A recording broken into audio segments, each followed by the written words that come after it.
one little bit more, but the service on a little bit. Let's be looking at that. Sure. So,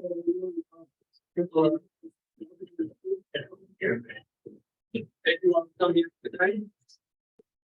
Here, and thank you to those joining us online. Just a couple of announcements. This webinar is being recorded and will be available on our YouTube channel later. And on November 5th, the South Central Pennsylvania Genealogical Society will be meeting, and Richard Conkle will be talking about an 1829 witchcraft case in Cadorus Township. And on November 11th, that's our second Saturday, we'll have a special sharing and scanning day for veterans from 11 a.m. to 2 p.m. And for more information about that, you can contact Nicole Smith, she's our Director of Library and Archive, or we have some flyers on the table to your right. And for those who are joining us online, you can check out our website. You can go to the second Saturday tab and you'll find more information about that. Also a part of that program, Sandra Stockton, an Army veteran, will also be doing a book signing for her book series 480 Cadorus Street. And lastly, on November 18th, we'll have Articles of Confederation Day at the Colonial Courthouse. And as always, you can check out our website to learn more about the programs and to register for them. And that's yorkhistorycenter.org. And now I'd like to welcome Chieu, who was a helicopter pilot in Vietnam.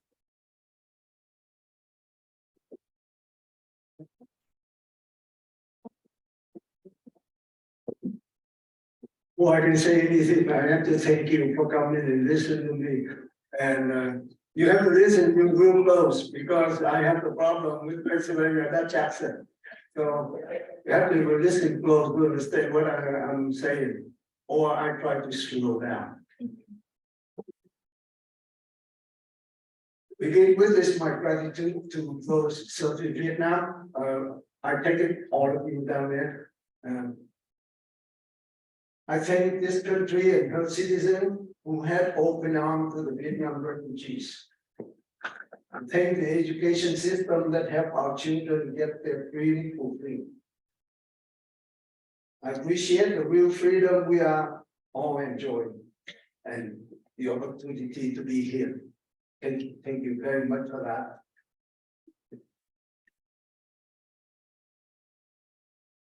That's my childhood.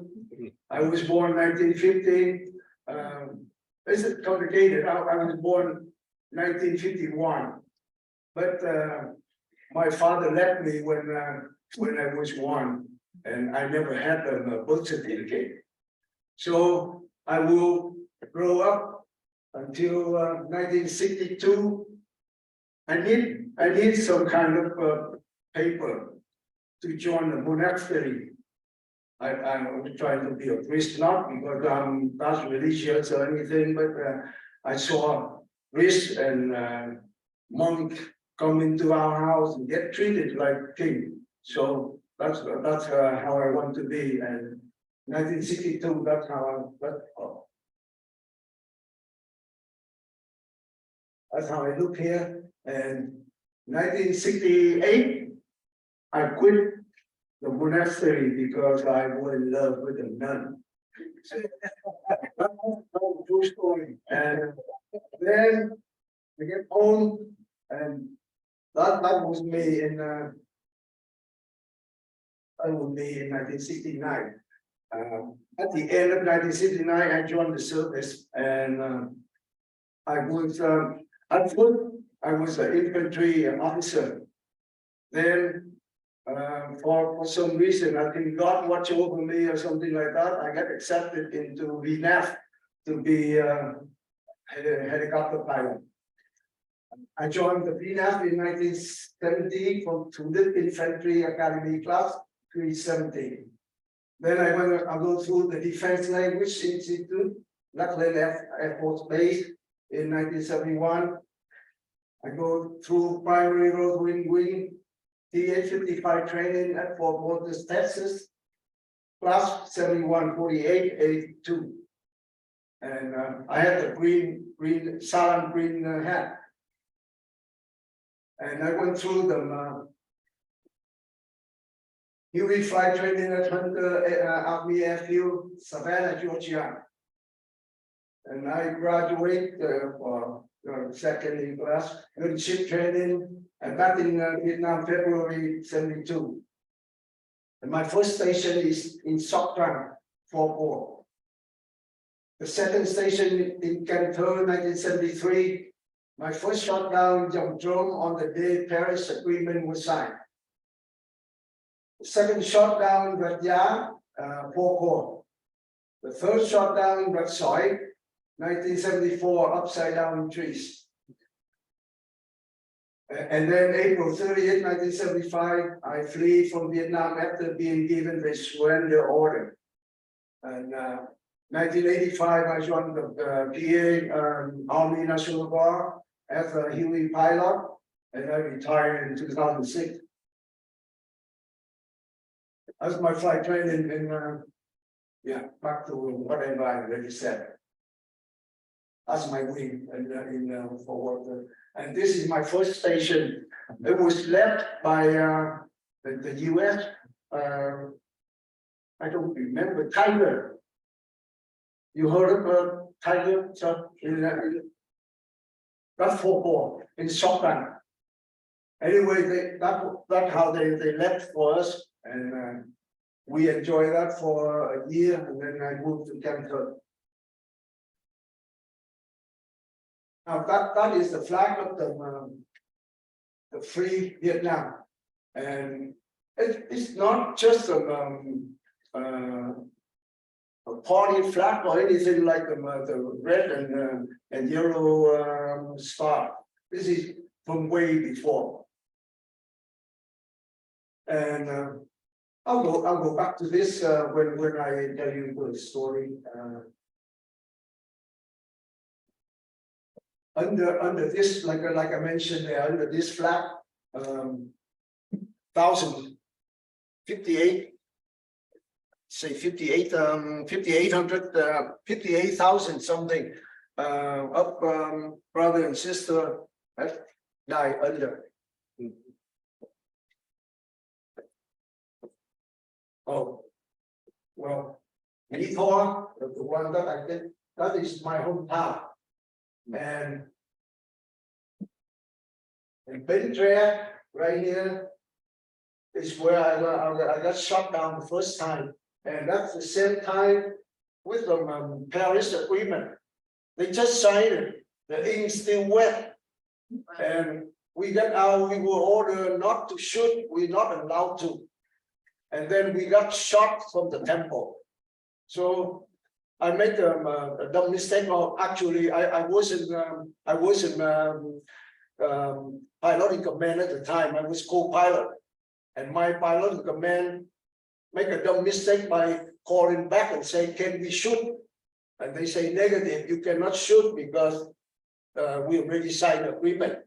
So we have to basically get the belly to cover for the medevac, get in and get the wounded out.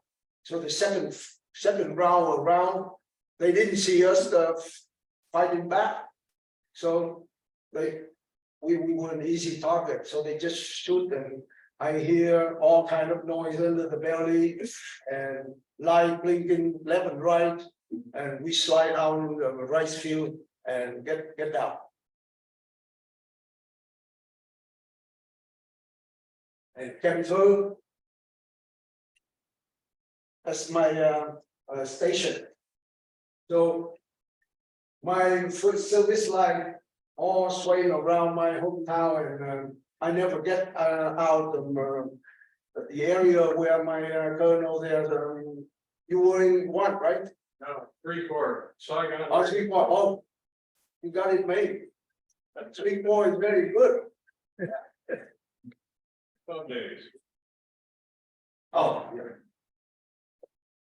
And this island here, Constant Island, is the island that when I got the surrender order, I flee and landed on that. When when I tell you that story, I'll go back to that. This is just like roughly all the history of Vietnam at the time. So I think you can read better than I say. So you read that and then you nod your head, and I'll advance to the.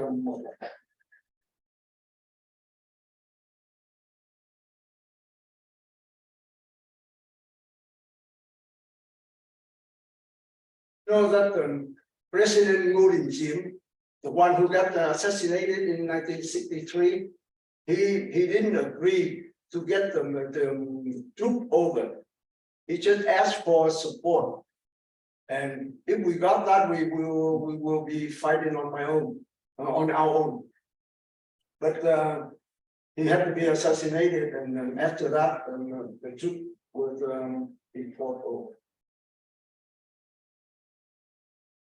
That's what happened in April 30th. I guess you've seen that on news, and I got that from news. I don't know how accurate it is, and some facts about Vietnam War.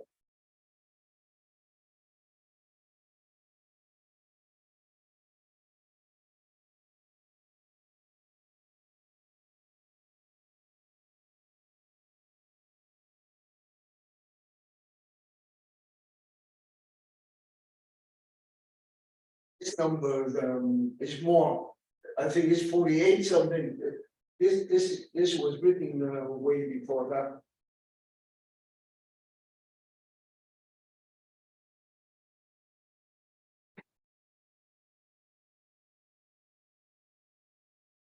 That day on 1975 in Canton, we never thought anything would happen because it's everything intact. But up in the north, they already left a lot of them for the BC.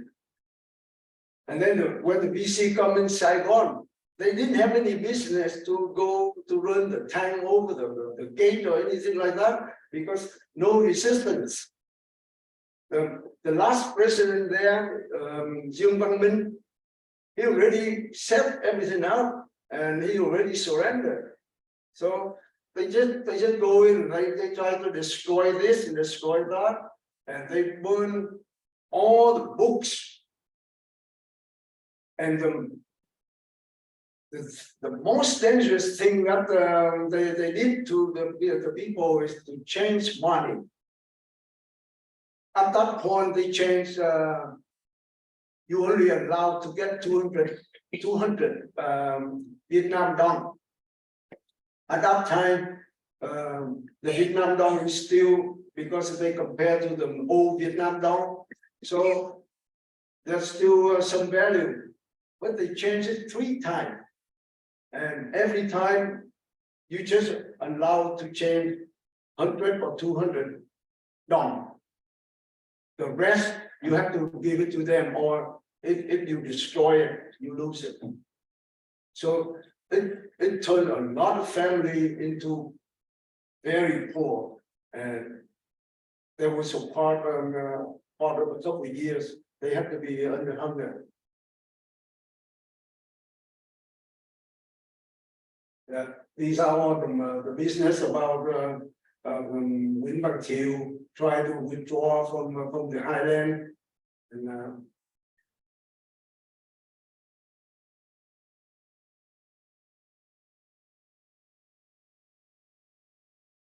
they start doing that since March 1975.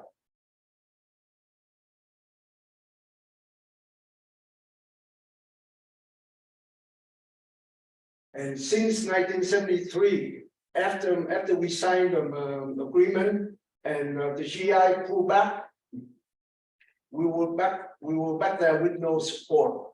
And my gun ship is allowed to shoot 4,000 rounds a day.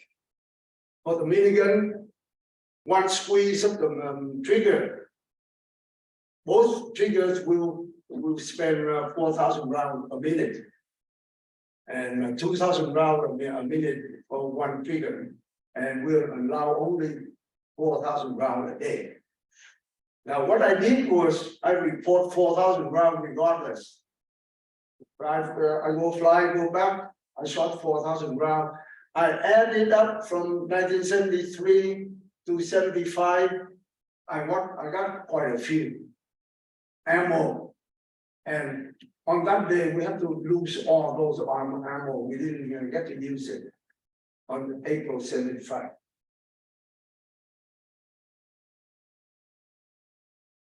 Yeah, that's all the photo that we see from the news, April 30th. April 30th, we were told from Canton that General Win Cao will fly back to Canton and we will defend the West Capital. It sounds so good, but I didn't even think of finding out where I can go. I know nothing about Utah Pao in Thailand. I know nothing about anything until April 30th morning. I had the mission to go to cover Sok Trăng. When we went to Sok Trăng, nobody there anymore. The ground people already left, and the VC already moving slowly. We circle around, try to call, nobody answer. Then we decided we have to go drink water. I mean, get refuel. The Sok Trăng airstrip still there. The gas station is still there. So we decided to go down there and get refuel. When we come down, the VC already inside the station. But they didn't know that we come down for fuel. They thought we come down for attack, because how we come down after the ship come down faster than the slick. So they shot first, and I consider myself lucky because they shot because we lost the translation lift. So we turned around, both sides around, and back to Canton. We refuel at the POL in Canton, and it's about 10:30 or 11 o'clock that day. And on the radio, we heard the surrender order. And then my direct commander called us and say that you are on your own now. I have no authority over you anymore. So make your own decision. And we didn't even have a chance to ask him what he's going to do. So we talked among each other, and I said to them that at that time I'm on the PIC already. So I said, well, I don't know about you guys, but I cannot surrender. I don't know how. Nobody taught me how to surrender before properly, so I have to leave. And if you want to get out, I'll drop you off here. I'm not going to go over there, drop you off right at POL, because people start getting chaos, the chaos down. After the order of surrender, everybody tried to find their own way to escape, and they shot each other. But I was lucky enough, I took off from the POL, and the only place I know. Let me skip all these things here. Let me go back to them. Yeah. When I was at right about right here, and so take us about maybe around an hour or something to get to the Concern Island. I get out there. Then I found out that a lot of people know about that place than I do, because on both sides of the airstrip, helicopter was parking all over the place. I get refuel there, and then I walk back and forth, try to think what to do, because I have no knowledge of wherever we can go on that day. no frequency to contact. So I come up with a plan for myself. I said, okay, I have 2.5 hour fuel tank. If I take off and fly about an hour and 50 minutes or something like that, if I don't see anything, I'll go back, get more fuel and go again to another direction. But I didn't have to think long, because when I'm done with that thought, I get in, try to start my engine. By the time at 2 minutes, right? About 2 minutes, we go get the engine running. Couldn't pull it up. I pulled up and I look at them. It's 50, and I just get a little bit like that. I look back. My aircraft was packed. I don't know where they come from. So I shut the engine, and then I explained to them that I don't know where to go myself. I'm trying to go find it now. It's easier for me to go by myself and find that. And as soon as I find that, come back, pick you up. You just stay right at this spot, and nobody will looking at me. So I don't know what their eyes look like, but I think they say I'm full of it. Nobody budging. So I figure now, maybe you can throw your stuff, belongings and everything, because it looked to me like you overload them and the aircraft, you bet him. And then we have to do it first. All the ammo and rockets that I saved for a couple of years from 1973, we have to jettison them all. Release them all. And then now I can move a little bit when we try to get up. But it's about 40, some close to 50. And we won't even light on the skid yet. So I pull a little bit more, and then the guy next to me said, hey, you were 50 already. I say, I might have to pull more, you know. This is the only chance that we can try that. And I assure him, I say, this is American engine, you know, don't worry about that. They gave us a lot of leeway.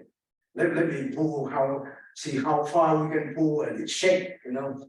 I say, if it shake much, we lower it. But if it doesn't shake much, we use it. So I pull, and about 62 or something like that, I was light on the skid. So I pray all the time. Say, God, we are in your hand. I have to be able to slide this, at least, you know, slide to the end of the runway. You will keep an eye on us, and I give you all.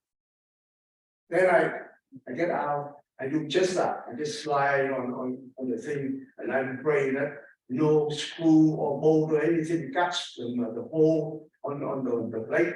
You know, the PSP.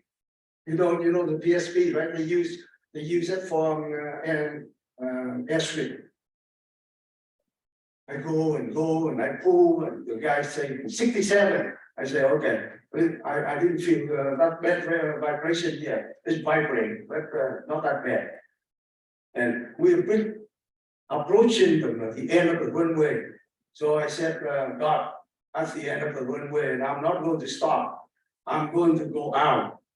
And if you don't handle us, we'll be in the water, and that's your fault. So I get out, I move out and keep that, and it's like a miracle. It's singing down like this, and then it shake a little bit, and then it get out. And that's the end of that story there. Then I go up. Now, who do I call? I don't know. And so I remember in flight school, they talk about the frequency that you can talk to the international aircraft or anything like that. But too bad at that moment, I don't remember what it is, the number. But I remember it's the uniform. And you have a position for guard, G-U-A-R-D, guard position. I said, yeah, I heard about that. Never tried that before. Let's see if it works now. We tried that, and I start my Pennsylvania, that's in there. Anybody around, this is aircraft or VNAP 354. and nobody answered. I keep calling, and I think I did that about 5 times. Give not every each minute or something. And after the 5th time, I heard something. Somebody called back, say aircraft calling, this is schoolboy. And he actually said schoolboy. With my ear that time, I hear schoolboy. I say schoolboy, schoolboy. This is he national play ball either. And he answered me just the same. He didn't directly like schoolboy or whatever. And I keep calling him schoolboy until I get to the destination. Every couple of minutes, he would give us the direction, and then we have to keep it 1,000 above sea level. When we flew for about 2 hours until we broke out of the rain and cloud and everything, and it's just like a miracle. I broke out at about the 2 hours there, and I saw in front of me that whole 7 feet. But I say schoolboy. I see a lot of fishes in front of my 12 o'clock. He say, pick your fish. I look over and I see one very big over there, and I say the biggest one. He said, welcome to Midway Carrier. You clear the land. And when he said you clear the land, I thought it's within half an hour it would be disengaged. But I flew and flew, and my 20-minute light come on. And I said, oh boy, my 20-minute light come on. And he get me on his radar. So he said, hopefully you make it. And I just say, God, I hope we make it, because with that full aircraft, I cannot ditch, because if I ditch in the water, a lot of people would die. So want it or not, I have to manage to get them off the aircraft before I can go to water and ditch myself. But he asked me if I ever land on the carrier, and I say negative. But I think I can land now, So I figured it out. But later, when I talked to the guy from Marine guy, who's that Smith? You remember Larry Smith? I talked to him. He said, "You did it all wrong." But I put it down anyways. I told the guy, I say, "You look outside." I look down. Then when I see the floor stop, I put myself down, and then I just measured. I think he mentioned that he go 40 knots. So I just keep like 40 knots, and then I try to align the spot under me. And then when it stands still, I put it real hard down, and come out 12 Marine Corps with rifle and everything, circle around, shut off the engine and everything, walk out with my hand on the head and everything. They pulled me aside, and my co-pilot and the crew, and the lieutenants start counting people getting off the aircraft. 1, 2, 3, 4, and you just keep counting. And up to 13, 14, he started looking at me, and I look at him, I shake my head, because I have no idea how many people in there. So we keep counting, and then the last one was 23. Count 23, and then 4 of us, 27, in a gunship. Not in the regular Huey, it's the gunship Huey. And people keep passing by. I don't know who they are. They don't know who I am, and we just go on our way. And let me. Okay, so that's it. I guess we just skip from history, right? Because I guess you all see the news, and you know roughly what happened, and all those happened before. Now, this is the price of freedom. This April 30th, people get in the embassy and try to escape with that Huey up there, and they try to escape with this Sikorsky aircraft here from Marine. And people just don't care who pick them up or where they go or anything like that. They just close your eye and fly. And a lot of them parents split from children and like a miracle they came to United States and they get reunited. But some of them get dropped down while they're climbing like that. They get dropped down. A lot of them. And this is USS Midway, where I have the honor to put myself down, and that is one of the aircraft that they did push aboard. They actually didn't have to push them overboard until the Cessna from a Vietnamese major. He flew the Cessna with his family of 4 or 5 on it. And he has no communication, no radio. He tried a couple of passes.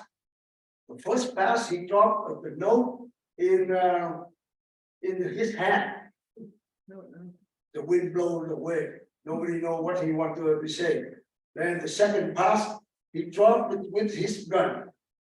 It stayed dream away too.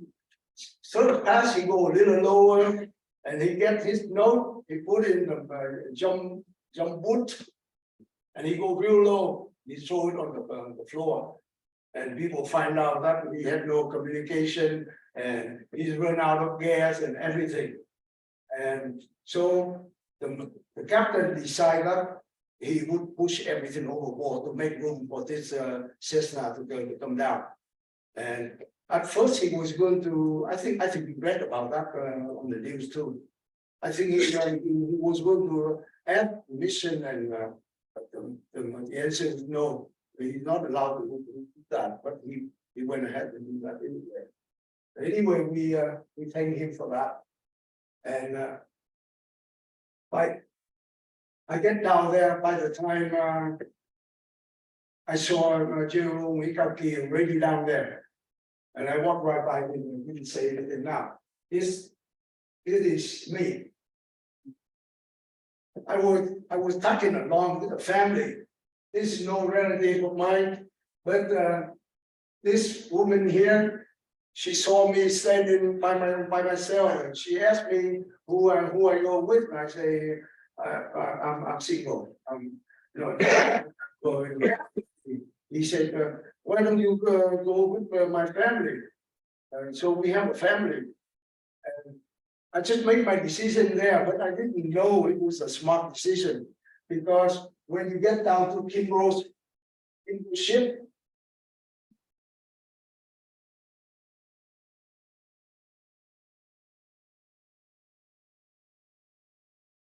when you get down to Kimbrough's ship, anybody who's single have to go way down.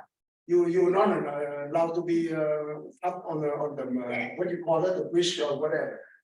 So I have a family to be with, and now over here I'm volunteer to deliver SOS. Every day we get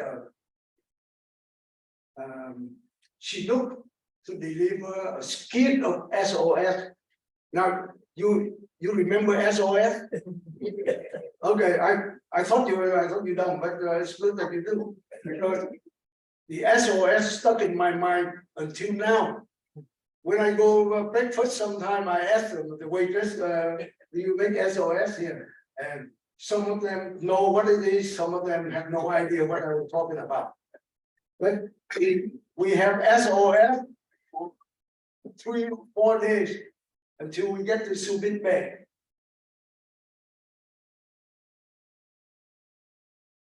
Yeah, And yeah, that means again, and I lost that hat somewhere. Somebody like that. And then we get to Subic Bay. Now I don't have any picture of Subic Bay and Guam. So we get there. We have this welcome center with a couple of tents and food all over the place. A lot of people drop because they eat too much. I was ordered to take my flight suit off. I was lucky that I have short and t-shirt under this, and they gave me the uniform, Navy uniform. I opened it up and I thought, well, I can swim from one side to the other in a day. You know, the waist this big, so I say, okay, I'll go in my short and t-shirt. They flew me to Guam. In Guam, they set up tent, we call tent city. And they asked every one of us where you want to go in the United States. At that time, even I only know California. I know a couple more states like Washington, D.C., which is not a state. And I know Texas because I went to flight school there. And I know Georgia. But most people know California. And me included, I signed up. I want to go to California. They took on paper. About 2 weeks later, it's my turn to get aboard. Go out of the airstrip, get on the airplane and everything, take off, thinking that I'm going to go to California. When the aircraft landed, I saw a very small airfield and a very small sign say, welcome to Arkansas, Fort Smith, Arkansas. They put us on the bus going in Fort Chaffee. That's where my refugee camp. And over there, about a week, I get a job as translator. You know, you just whatever they talk, you talk to in the other language and so on. And I get paid for $5 a week. They asked if I want to do that. I say, well, $5 is $5. I don't care if it's a week or a month, you know, because I'm there as a refugee, nothing to do anyway, and this is a good chance for me to learn more English. So I do that for about a month or something, and then the State Department one translator. I'm in real translator here now. They pay $4.29 an hour. So I sign up. Plus two people already left the camp, come back and visit me that same day. I got them in, and all three of us got the job because they try to look for people who can speak both English and Vietnamese at that time. And this is a friend of mine. He's the one who tied me in his car and take me out of the camp, to his home for one night, and I never forget that. It's very nice. And he gave me the sponsor in New Jersey. He gave me a sponsor to Morristown, New Jersey. But I end up in Lancaster, Pennsylvania. Now this is I call it the aftermath. They call it a re-education camp. We call it the prison. But this is how people live in there. Every time there's outsider coming in and visit, they clean the prisoner up real good and put them out. And they never have fence. They don't have fence. So you just cross some line, you get shot. That's all. They just make you clearly understand that if you cross that line, you get shot. And they don't have the number of days or anything. You go in there, you have to behave yourself or whatever, and then you have to count on the official of the camp to let it go or not. And at first, they are very nice, strict. You cannot blame them for cheating you into that, because they didn't force you in. Everybody report the way they did it. They say, okay, private in 3 days. NCO within 7 days of supply. And then after 3 days and 7 days, they let go. So the guy who's still hiding at home see that and say, oh, they keep their word, you know. And they have the rate like lieutenant up to captain, a month, and so on. They have the rate a month, 3 months for the next rank, and then a couple other months for the high rank. And everybody she sounds so reasonable, and so they didn't wait for the VC to come and arrest them. They all pack up and go report. You will report. First day, they get them a restaurant, best restaurant out in Saigon. Well, the restaurant had no customer anyway, and everybody tried to work for them for free. Just hope that they get easy life, but they never take them into account. Now, everybody report in, they put everybody in. Now, private and NCO, they didn't really care. In their eye, they thought, oh, well, that they're not important, so they release them that quick. Now, the rest come in, never see the release day.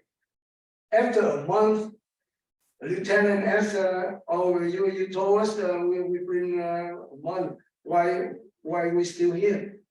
They say, well, we didn't say that you stay here for a month and we release you. We just tell you to bring a month's supply. After that month, the government will take care of you. That's how they use war. And a lot of people ended up 13, 14, and some of them 17 years in prison. I got a friend who wrote the book, The Last Prisoners. He spent 17 years in there. He one of the last prisoner who get off. And I think thanks to the American policy or something, after a couple of years, like 1989, something like that, they start going easy. And now anything they hate, they send to America. Anything they don't want to keep in Vietnam, they deport them to United States. And there's a lot of them now in South California. You know, the beach, Huntington Beach. All of the expensive house around Huntington Beach out there was bought by the present Vietnamese, who I don't claim they're brothers, because they are from the communists, and they come out there. How they bought those places? They overpaid the price that they list, and the money you already figured out that's from corruption. I guess I'm not supposed to talk about corruption and everything. It's a daily life, and whatever you say, if they don't like it, you in deserted or something group. That happened.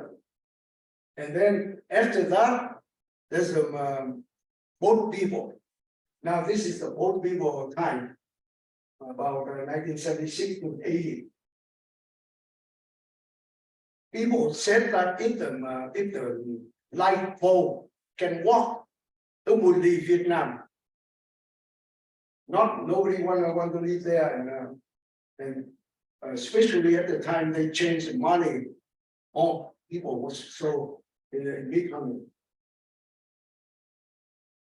And yeah, I'm talking about when we started. This is in the refugee camp and in Thailand or Malaysia or Indonesia. Basically, people just get on the boat and let it drift it. And wherever it get drifted, if they didn't get captured and they have a business, they make contact with the police. They pay the police so much to get so many boat out. And sometimes the police don't feel like letting them go, so they go back on their word. They get the money, but now they capture them too, and bring them back. They get reward. So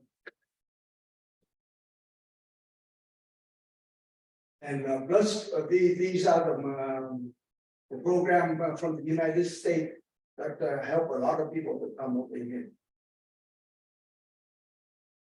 98 is the first time I come back for a visit. My mom's still there, and this is how it was in 1998.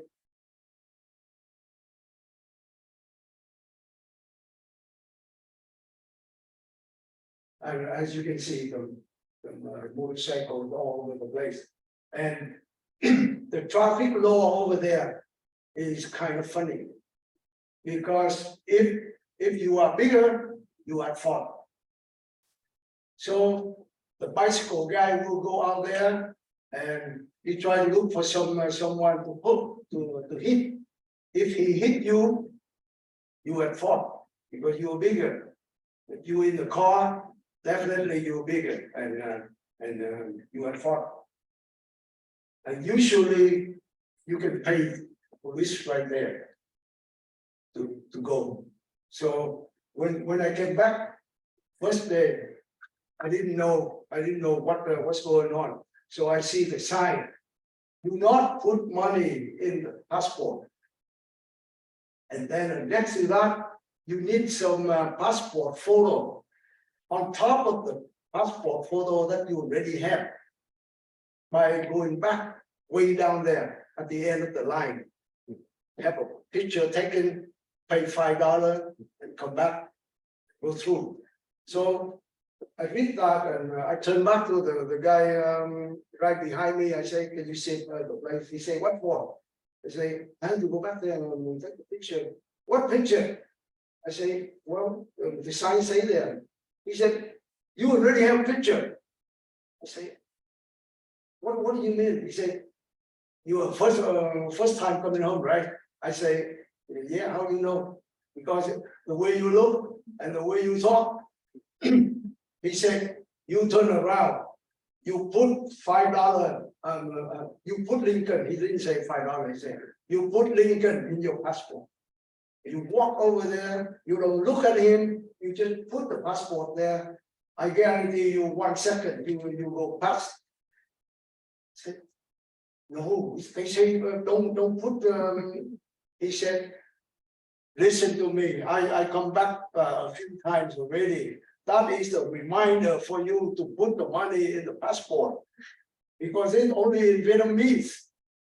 Did you see anything in English or anything like that around? And I look at them, no, there's no sign like that in other language.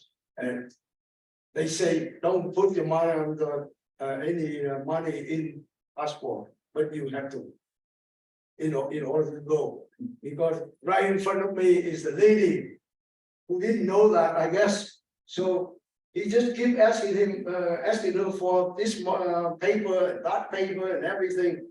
And the guy whispered to me, he said, she didn't show them the right paper. And you remember, it's 1998, so it's still new and it's very popular. People take corruption for granted. And these are the places that I want to go with.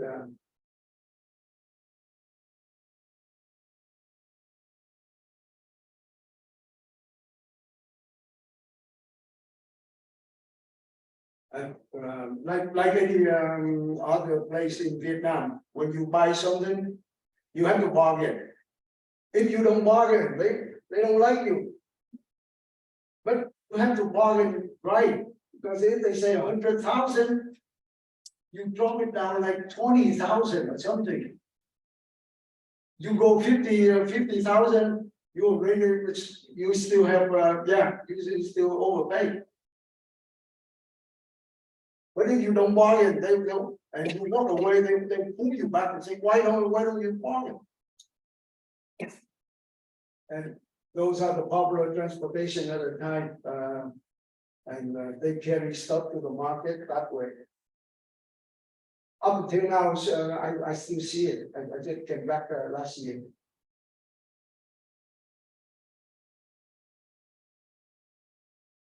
The life there, and right now it's nothing changed much. Mỹ Tho is my hometown.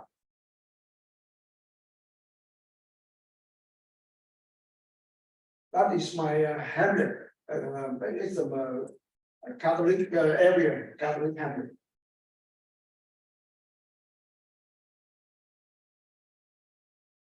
Everywhere we go by motorcycle, and the education over there is very similar to the education we have here. But the difference is you have to go to night class. Your children will go to high school as usual, from 7 or 8 o'clock in the morning till 3.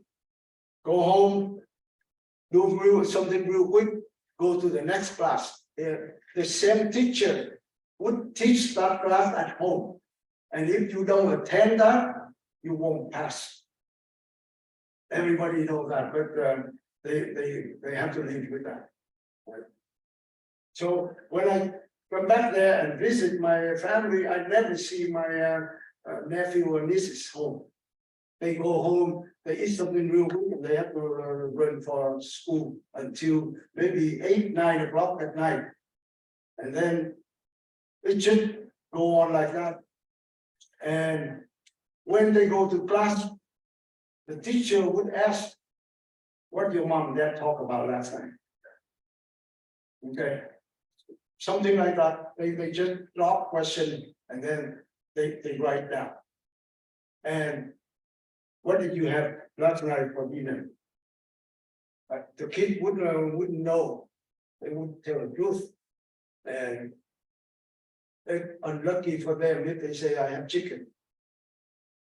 At the time, you're not allowed to have chicken for dinner. Oh, your stomach so bad.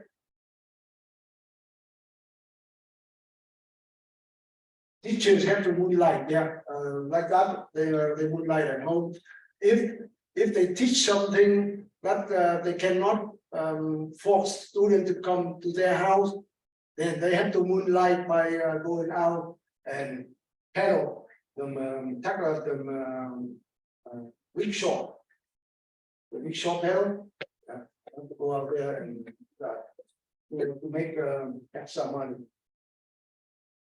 Not the primary school, a secondary school, and university, just the same system that we have here.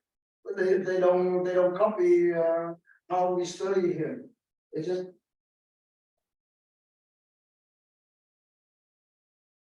that's what they look like, college, high school there, and religion. That's the country of a lot of religion. So you have the ancestor, you have ancestor worship, you have Buddhism, Christianity, Confucianism, Taoism, and Taoism. Taoism is the one that if you were in Vietnam, you see the church with one eye, one big eye there, that's Taoism. And over there, if you have no religion, you're Buddhist or ancestor, and the communists big time against Christianity. So if you are Christian, you have no door open for you to go in, get a job or whatever.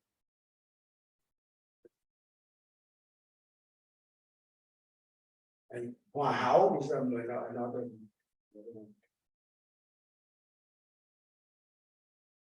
This is the Cathedral of Saigon. That's what I saw in 1998.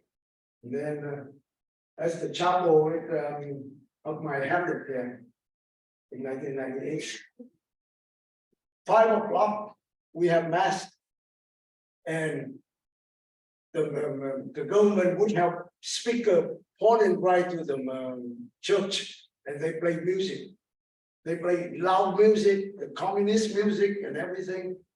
And well, we had to tell each other inside, well, this way we can practice our attention. You know, you have to pay attention to God.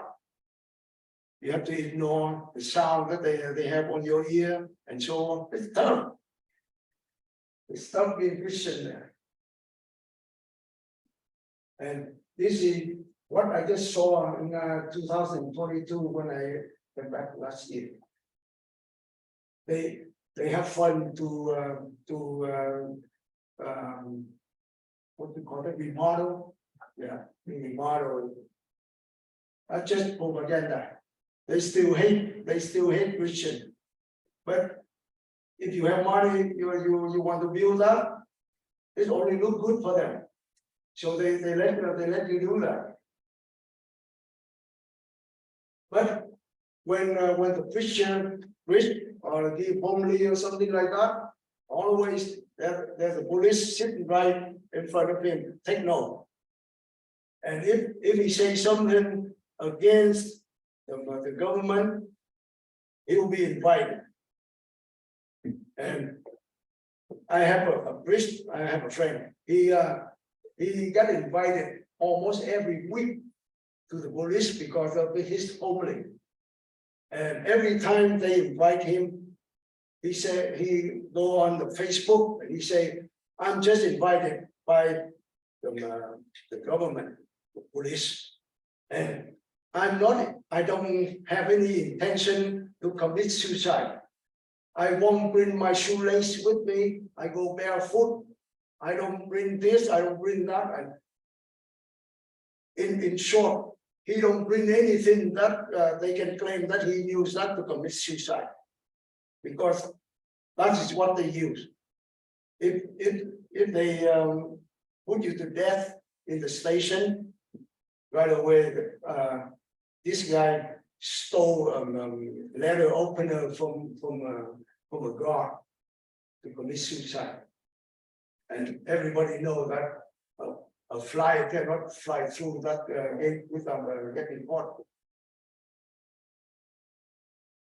And this one down here is the one that I showed you earlier in 1998. Now and like I said, they agree for you to do that because it's so good for them.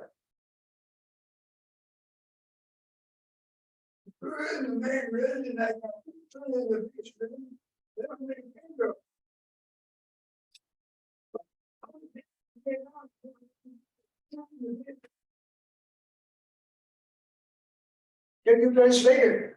He's asking if Buddhism is the biggest religion or what is the largest religion, you know, Okay, yeah. and he was making a And comment. what's the question? He had made a comment that he didn't see a lot of graveyards where he was. Oh, okay. Okay, thank you. He also have Pennsylvania Dutch as me.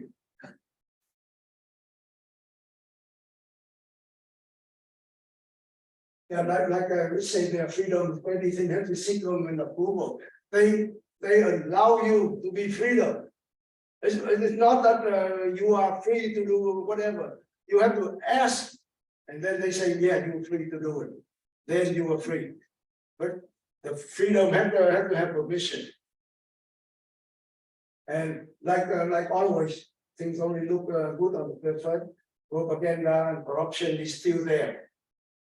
And I was told that if you go around town a lot, make sure you have a lot of Lincoln in your pocket. At least Lincoln. Now maybe Lincoln is a little cheap now. You have to move up, but at least you can buy your way up. And every corner there's a couple of police.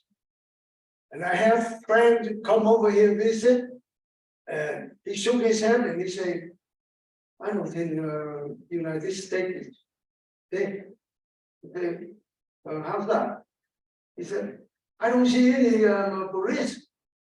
You know, over there, every corner we have police standing. Over here, I don't see any police. I say, okay, go out there and do something stupid. Then go out there and do something stupid, you see police. Yeah, and a lot of them, not only one guy, a lot of them say, America is, not safe because no police on the street. Over there, they are free to whistle you anytime they want. You run around, and then if you don't like how you look, or you look like you have money, they whistle you and you come in. They always have something that you commit, and a Lincoln will buy your way out.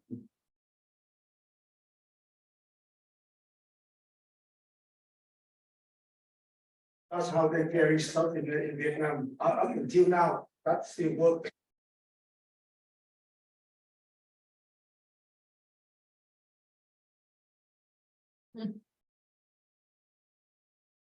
Oh, that's my service in VA. Is that the one I flew with you? Andrew Air Force Base. And that is 18. That one is the 18. We eating on field.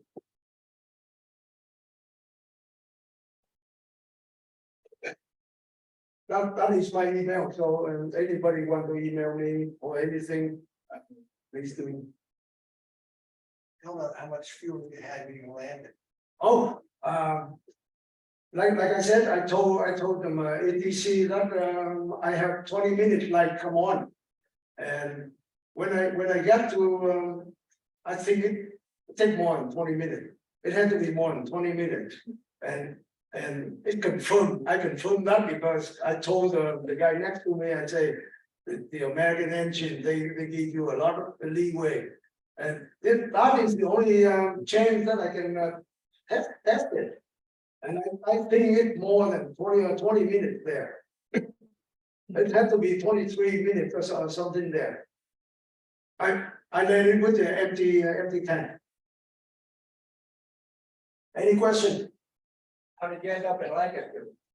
Oh, I visit a friend who's a waiter in the horse farm. I was sponsored out to Morristown by a church who never know Vietnamese before.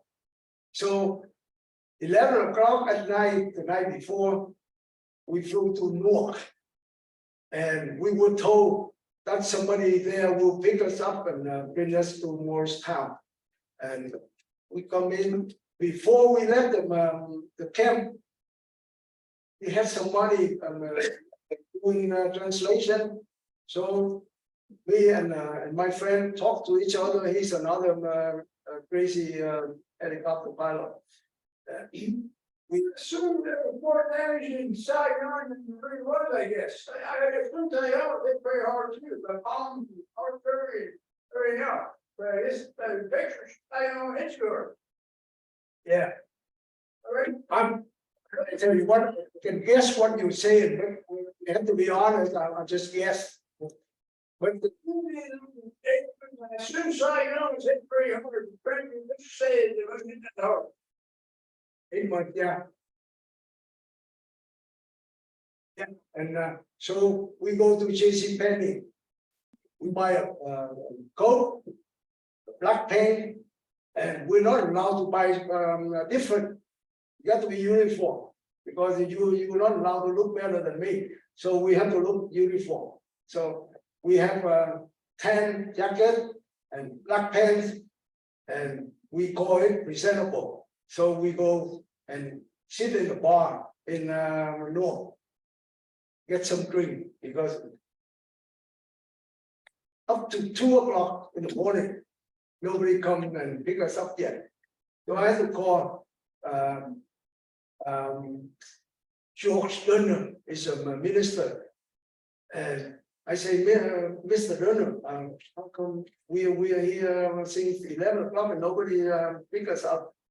He said I already sent three car down there to pick you up, and they come back and they say they don't see any Vietnamese refugee. So then we start fighting each other. That is your fault. We shouldn't have go to JCPenney and buy anything. You just wear whatever they gave you in the camp. They will recognize you as the refugee. Now, and I say, well, we sorry, we went to JCPenney and bought some clothes to be presentable. So he said, oh, it's okay. So now I'll come and pick you up myself. So he can himself pick us up 2 o'clock in the morning. Sure. He let me stay with him, an engineer. He said, I think it was Allvets or something at the time. There's an aluminum company in New Jersey. Did this railroad back working since the war? Railroad, back road. Railroad, did this railroad back, you know? Yeah. It is, okay. Yeah. And then, okay, he tried to get me a job. I say, Dad, can you get us back in school or something for flying or something like that? Because that's the only thing we know. We don't know anything else. And the mom come in and say, but first you have to drive. You have to know how to drive first. Say, okay, yeah. Can you get us to get our license? She said, no, you have to study, and we will get you to the. Okay, I said, well, we don't know what the test site look like. So can you just get us over there? We know that we failed. At least we know what they asked in there and how it's carried out. So she said, okay. So she got us a book, and while she shop, we sit in the sidewalk and we read through the book. And then when she's done, she take us to the class, to the exam. We go in there with ABC. Then we talk to each other before going in. Say, hey, is driving different than flying? You know, you have to look around and then you use common sense. So let's go in there, use common sense, see how much we can get. Then we go in there, whatever makes sense. We just read through the book a couple hours ago, and both of them passed. And then they brought us to the church, and they make it sound like, oh, we have 2 genius son or whatever. So I say, Mom, you see how fast we get it done. Now you can get us to the private test segway. Say, have you ever tried before? Say, yeah, sometimes they let me try the Jeep in Vietnam. She let me have the Camaro. Get on. You say, now back up. I back up in the bush. She said, see, son, you're not ready yet. I said, no, just a little mistake. I won't make it anymore. So a week later, we go back in Morristown. I said, can you sign up for us to take a driving test? She said, no, you have to practice more. And I don't know. I told them just like before. I said, I just want to feel it. I don't expect to pass, but how can I pass for the full time, just have a feeling. So she agreed to us. The day that we go for the driving test, it's a snow day. Snowy, and she said, you want to cancel that, son, because it's snowing like that? I said, no, mom, because of the snow, maybe they don't let us try much, maybe just do something, and then you never know. And I never know. I went there, the policeman was a Vietnam vet, and he said, well, were you a chopper pilot? I said, yeah, I'm a chopper pilot. And he said, he started telling me where he was in Vietnam and everything, and he keeps talking about Vietnam and USA. So take it. He said, oh yeah, get it. And then we get it. I just did one parallel and one U-turn. Just one parallel, one U-turn, say, you're good to go. Yeah, so that, yeah. When you were in Vietnam last 2022. Yeah. Do all the police there carry weapons? Yeah. Okay, Yeah. Yeah, they have the taser or whatever. They have all kind of things that can hurt you. Because they cannot trust people. yeah. The people over there, if any police go by himself, and the people know that, they might just take care of it. That's how people hate them. But yeah. And when you were there, your passport, can you travel anywhere? Anywhere they love you. No, north, south? I have to tell you the story of me getting out after visiting 1 month last year.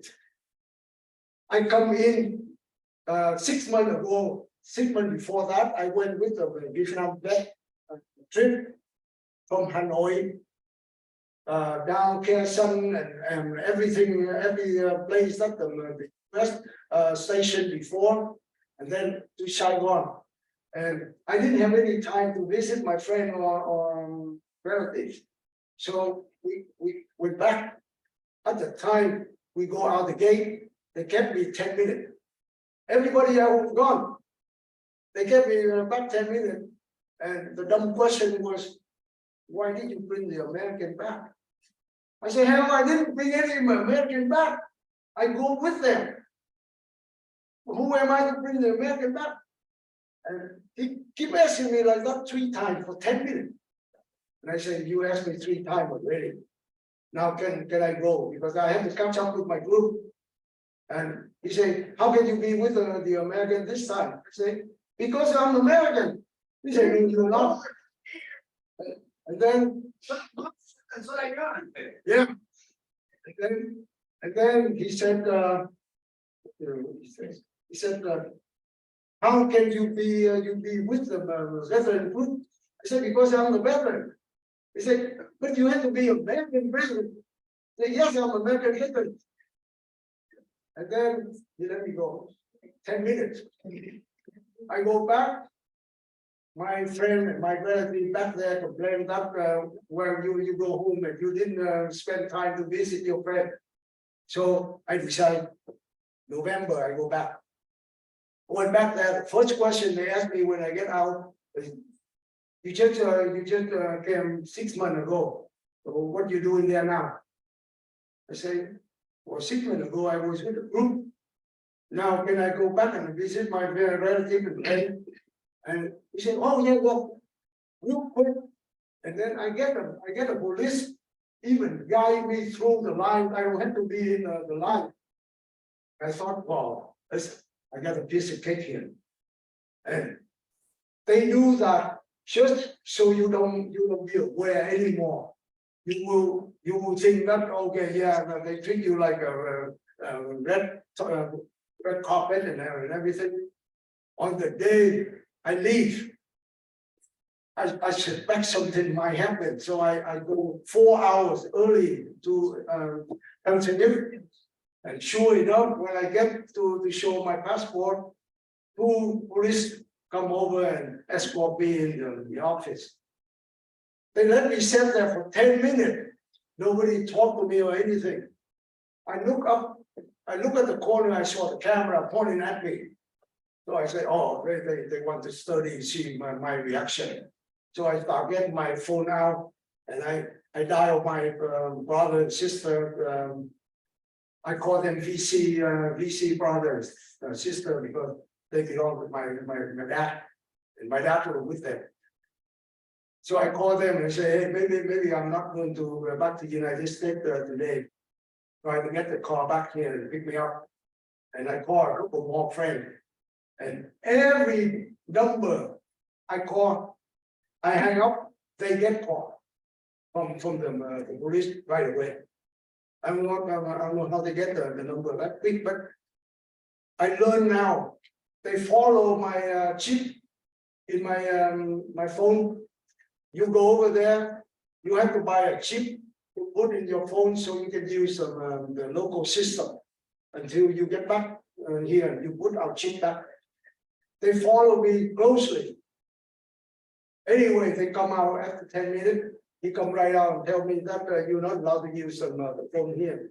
I say, okay, my friend, let me ask you this. Can you get a piece of paper? Tell me why you let me sit here 10 minutes, nobody talk to me. You waste my time. And why can't I use a phone? You state the reason, you sign your name, and I see your badge number here, sign it. I'll put that in my pocket, I put the phone in my pocket too. But right now, I think I still can use it.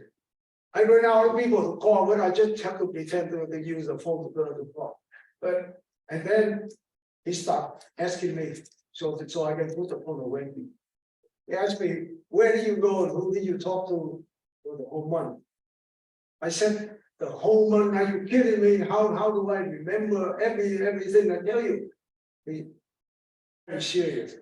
He said, try. And I had to start day number one, day number two, and so on. I had to remember who I talked to and so on. And when I say that's it, I'm done. He said, you missed one place. I said, you know everywhere I go, why did you let it? He said, well, if you're honest. I said, well, you don't have to ask me, you have to know that I'm honest. And then I say, well, I missed one place. So what is that one?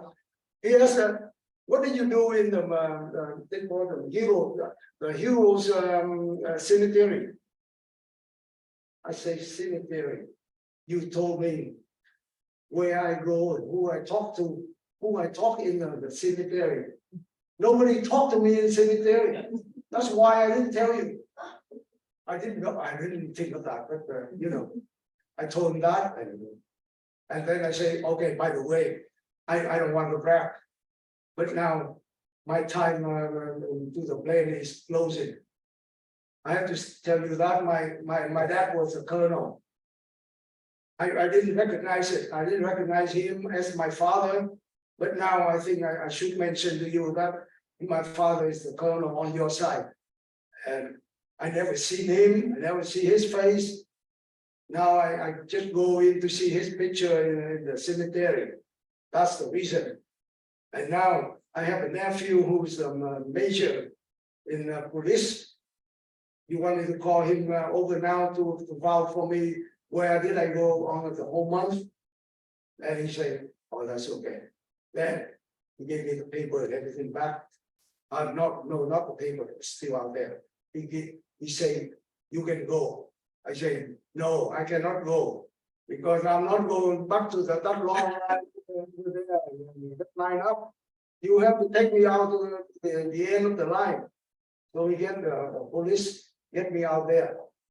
I got my paper back. Then he say, uncle, you can go. They no, I still have to check my luggage yet. Take me to the end of the luggage, and they can do that.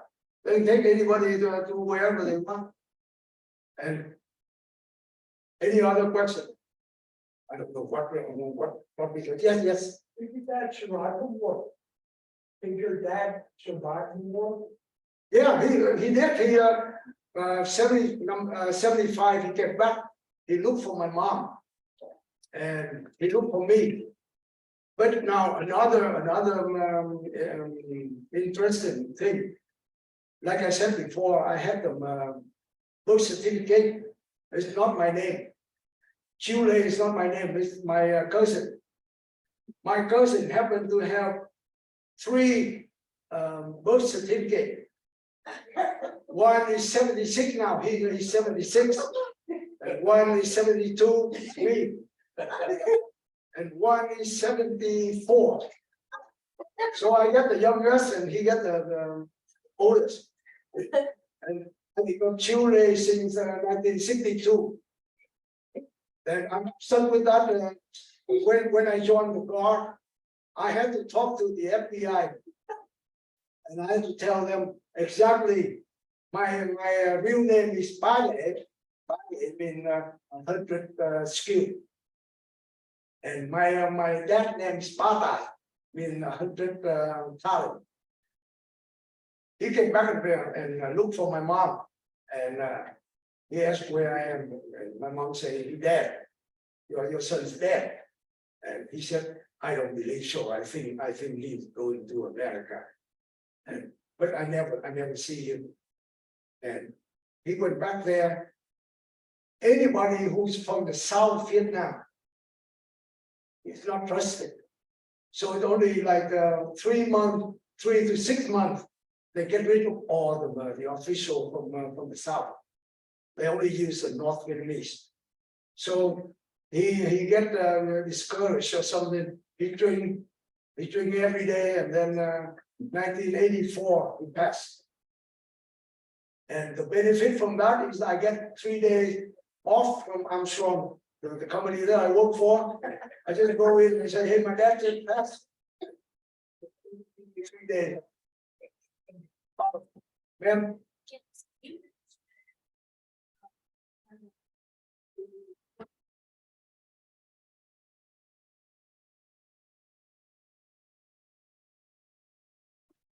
You know, the ship, do they have to see this fate Vietnam, that everything looks spectacular, what's said up there?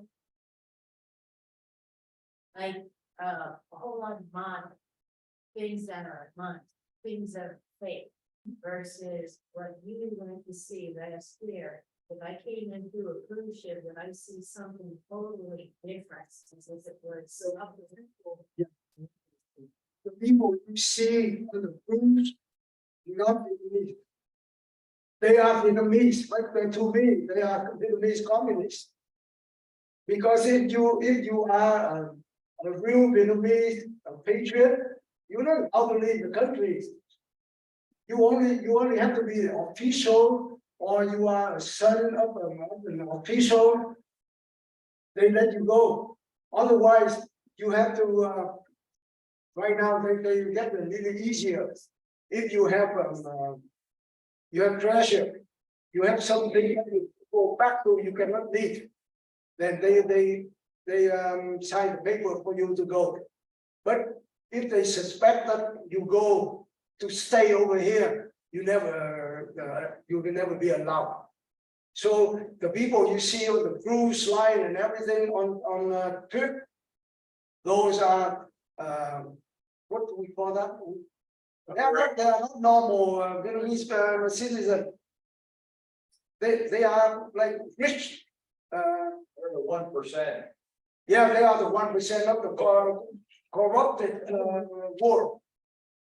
They are very corrupt and get the money. So there's a lot of students now, even high school students, come over there and stay in somebody like my house or somebody who's been here. And I don't keep any of them. I refuse to accept any of them. But that's how they do. They make contact and they send their children over. They pay cash for everything. the little guy, 18-year-old or something, go out, buy the car, pay cash. I mean, it's a shame for somebody who keep them in the house here.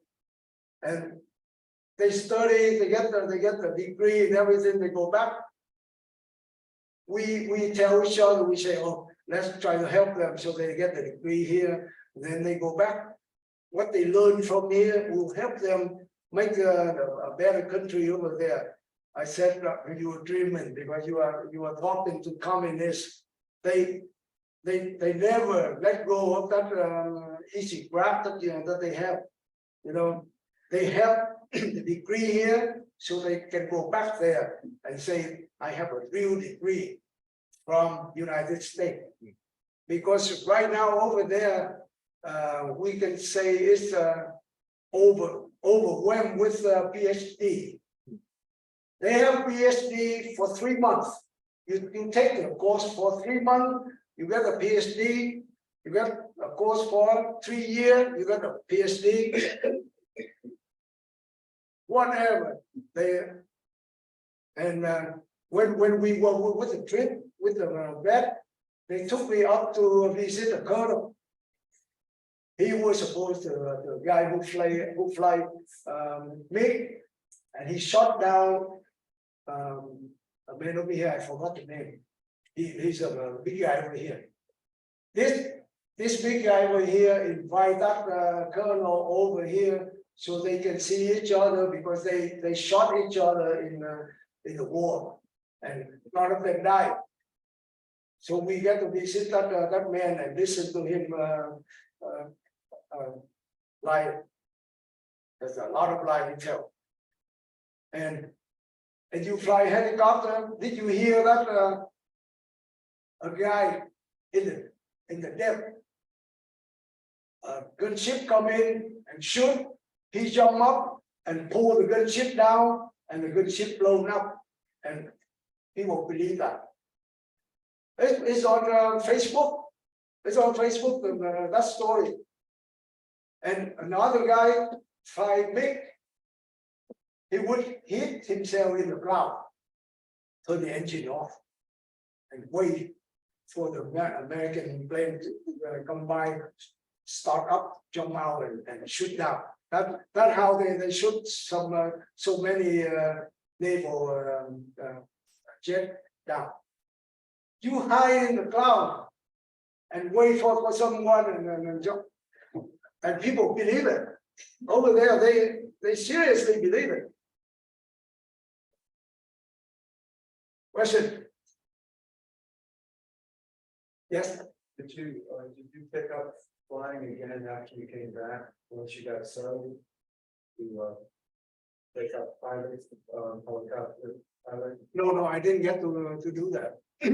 I was flying to 2000 or something like that, and then I get the liver transplant. So, and I don't know, it's a miracle again. You did mention that you joined the Pennsylvania National Guard as an aviator. Yeah, What is that? 1985. 1985.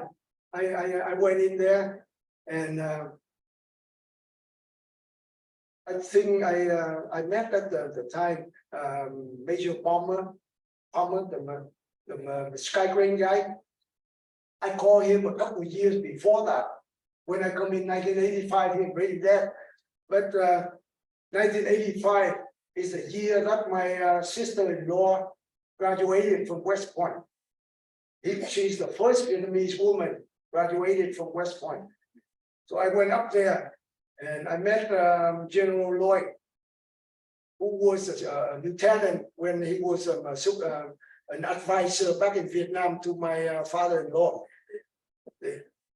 He's then General Lloyd.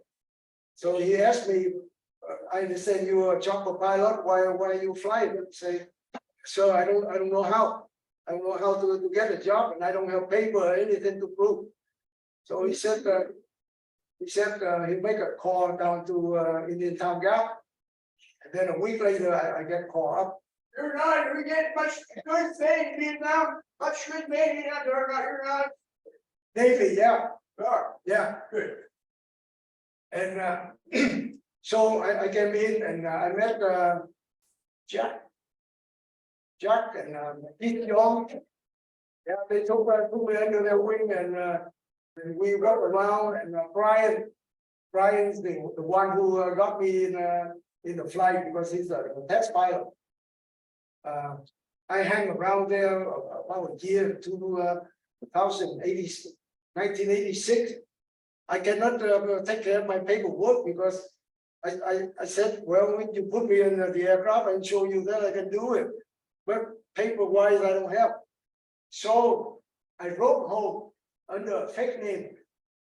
And I told my half brother back there, I say, I ran into your brother in the United States here. And I understand that he want to fly again.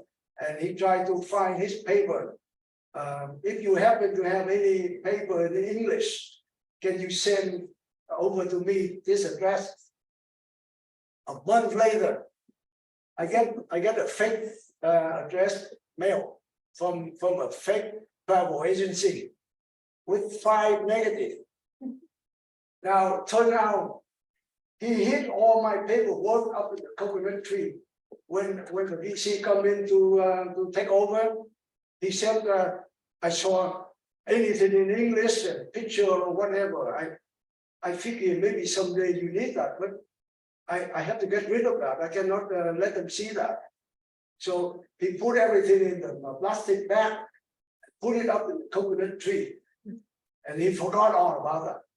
Until I wrote home, then he said, when you wrote home, I start remember I put something up there. So at night, he climb up, get it down, take picture, 5 negative. He said to me, I blow it up, bring it in, and I start wearing uniform and everything there. Yeah, and I met you a couple of years after that, right? Yeah, you are the 3rd or 4th commander that I ran into after second 104th. Or your first battalion commander. Yeah.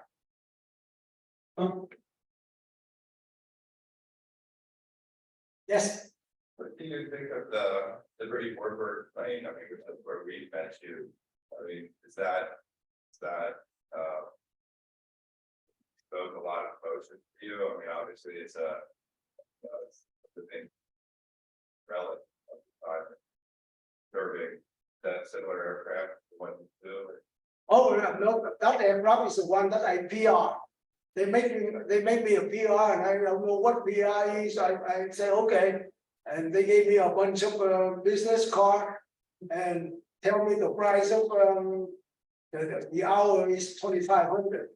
That's all I know. And I see anyone and say, if you want to fly a helicopter, $2,500 an hour. And choose that for true.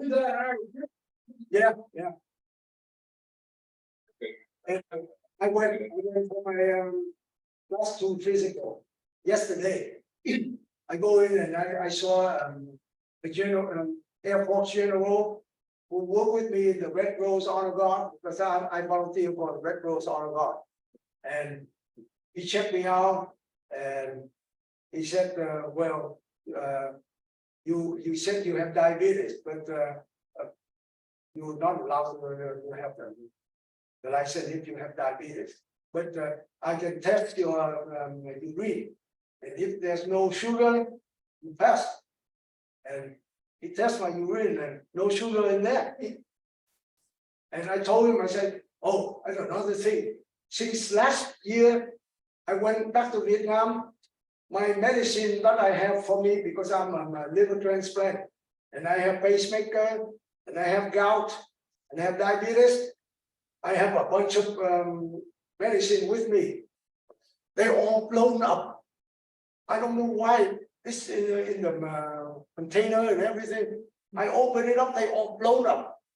So I said, well, maybe that's God's will. I don't have to take medicine there.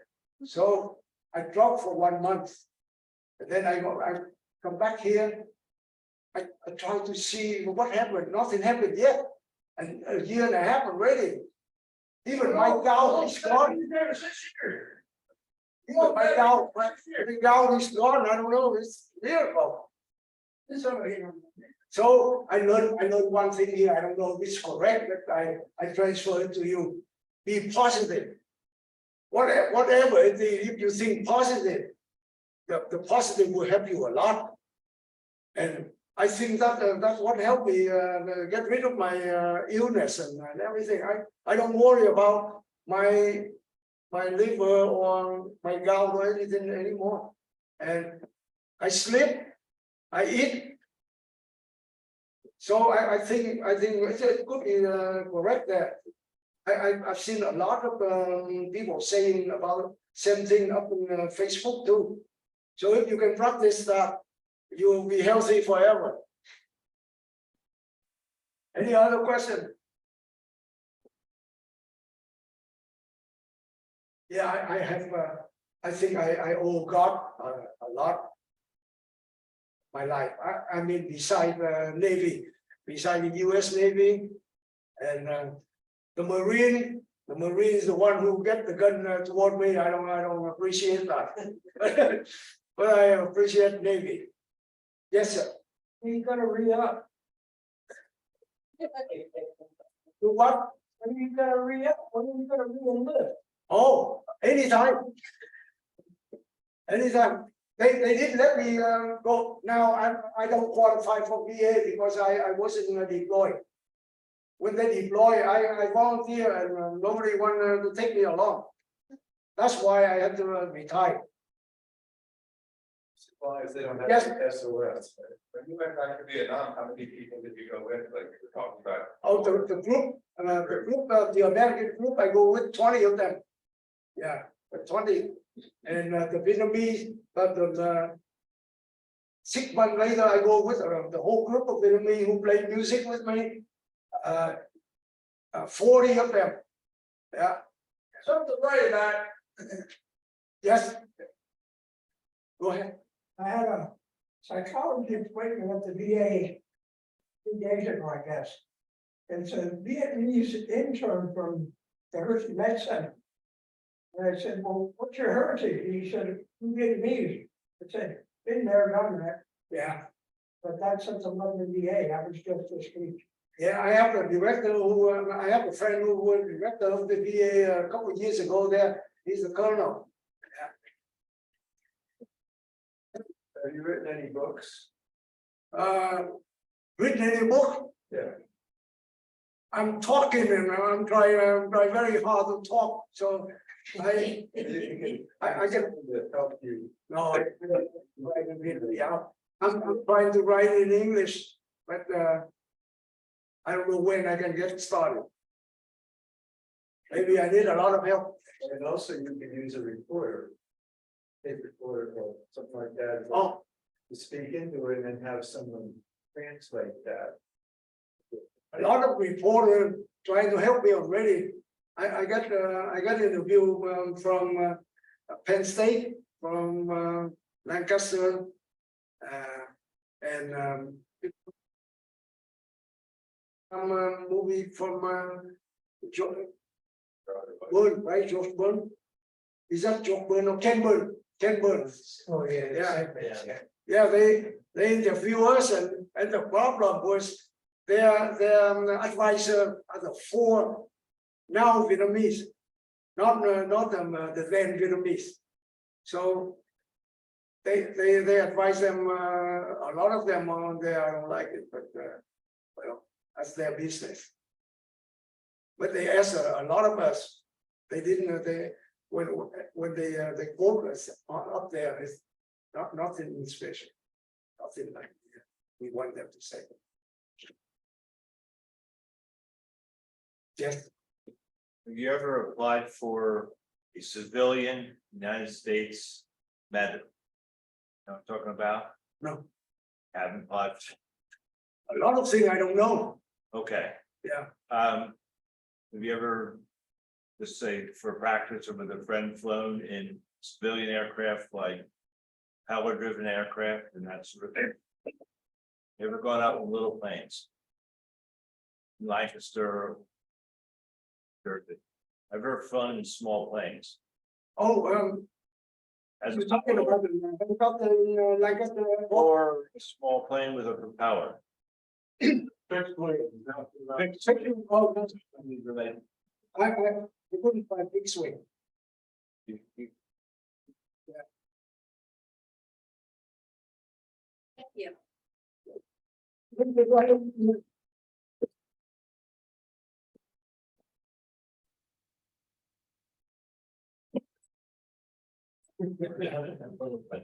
Thank you. Thank you very much. And,